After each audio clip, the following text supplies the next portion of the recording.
certificates of candidacy anyway.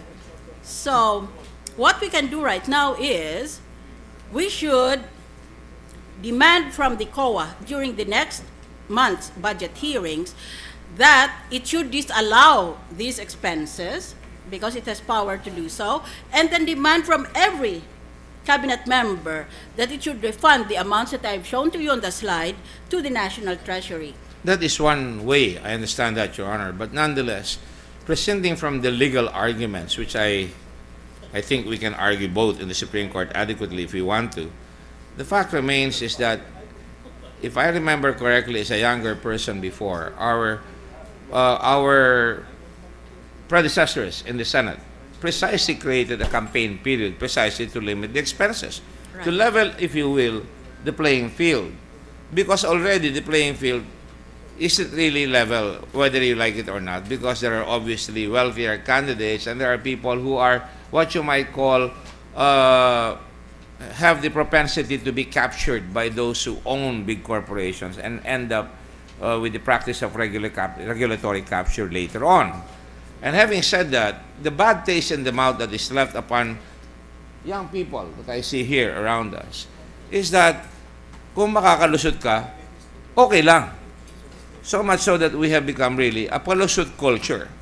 Kung makakalusot ka, okay lang, kahit na malinaw ang objective ng batas na pinagbabawal yan, eh sige lang, basta ilusot mo ng ilusot, basta wala magko-complain, o kung may mag-complain, kaya mong labanan sa husgado ng technicalities, then talagang unfair na talaga ang level playing field. For an example, one would have a hard time, one would really have enough, a lot of gumption to be able to address the statement made by one candidate currently who said that if you don't have a billion, you have no business running for elective office. Is that the vision of the Constitution, Your Honor? That you have to have a lot of money, or is it really just realistic? Can you imagine an America, Your Honor, in the 50s or the 60s or even the 70s, where a person like Obama or somebody we might call an ITA in the Philippines could even think of running for president and be elected, and yet their society has managed to allow them so to do. And I think there is no intimidation insofar as that culture is concerned, because what happened was, it was basically the people who paid for the campaign, if you will, if you were to believe the Obama playbook in terms of getting elected.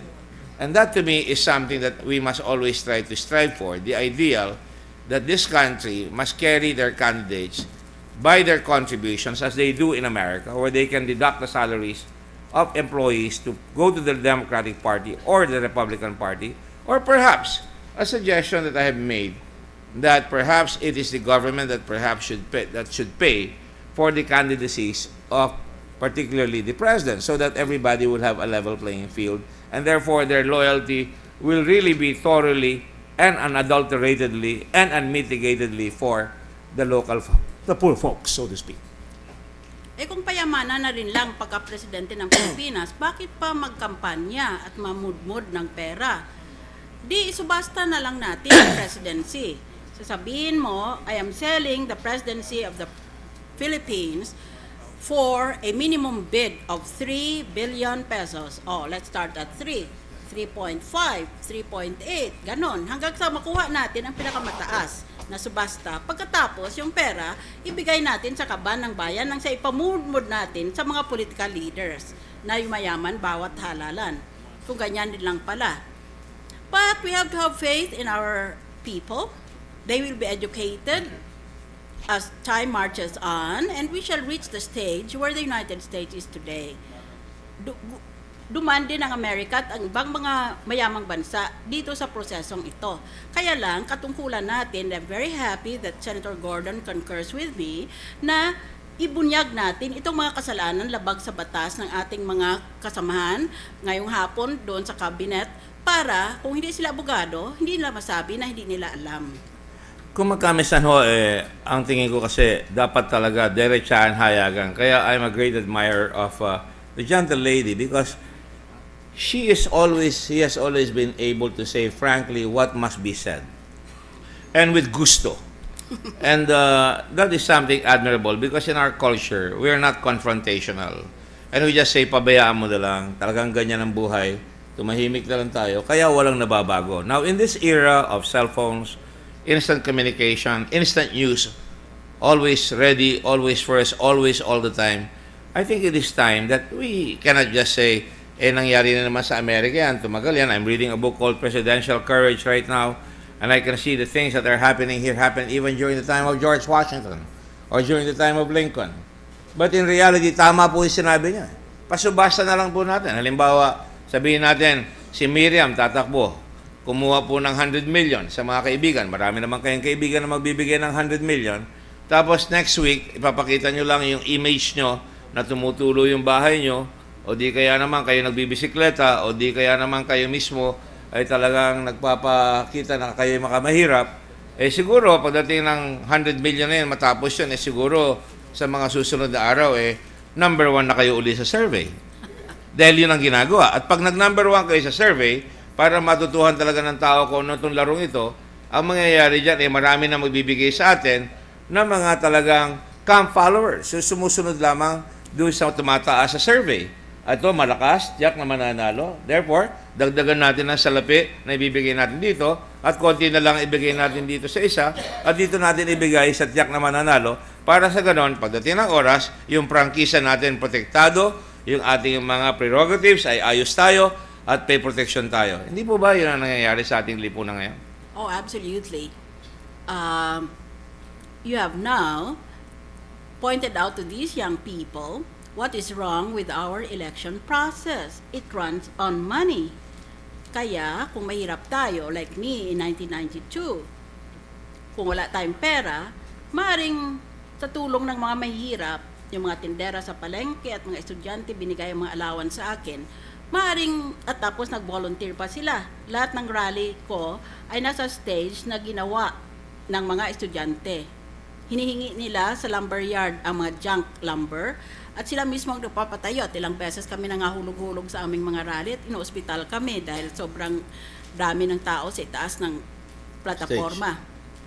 Pero, ang aking nakuha lamang ay sapat para manalo. Wala na akong pera nung oras na ng bilangan. Binoto ako ng tao kaya nanalo, pero nung bilangan na, natalo ako sa bilangan. I won in the voting, but I lost in the counting. So, if that is the trend, then only the rich will be able to win as president. Sa ngayon pa lang, I have already said, my estimate is that at least 3 billion with a B is needed to run as president and have a hope of winning it. That is the ugly political reality. Well, alam niyo ho, I've never believed in the empirical or brute reality, as you call it. Because as far as I'm concerned, kung wala yan, siguro hindi nagtagumpay yung revolusyon ng Amerika sapagkat napakalakas ng Britain noong mga kapanahon yon. Or for that matter, nung ako po tumakbo sa Konkon, ako po estudyante at hindi pa ako lumalabas sa Olonga po nung araw at ako estudyante sa UP, number 1 student council ako. Nung tumakbo ko, sabi nila sa akin lahat ng professor ko, matatalo ko, mabuti pa, mag-stay na lang ako. Sabi ng mga tao ko, wala kang pera. Pero nagtagumpay po tayo, nag-number 1 po tayo doon sa buong Zambales at that time. Hindi naman sa pagyayabang. Pero ang sinasabi ko lang, talagang may posibilidad pa kung talagang ile-level ang playing field. Kaya nung panahon niya, non-partisan constitutional convention, na talagang pwede mong talunin. Or for that matter, ang pinangangalandakan halimbawa, doon sa Pampanga ni Father Panlilio, ay tinalo niya yung magweweteng, di umano. O pinangangalandakan ni Grace Padaka sa Isabela, na tinalo niya yung malakas na pamilya ng D. Kaya on that basis alone, pinag-uusapan sila na pwede silang magpresidente ng Pilipinas without really looking at the capability or the credibility or the performance that they have incurred while they are in power.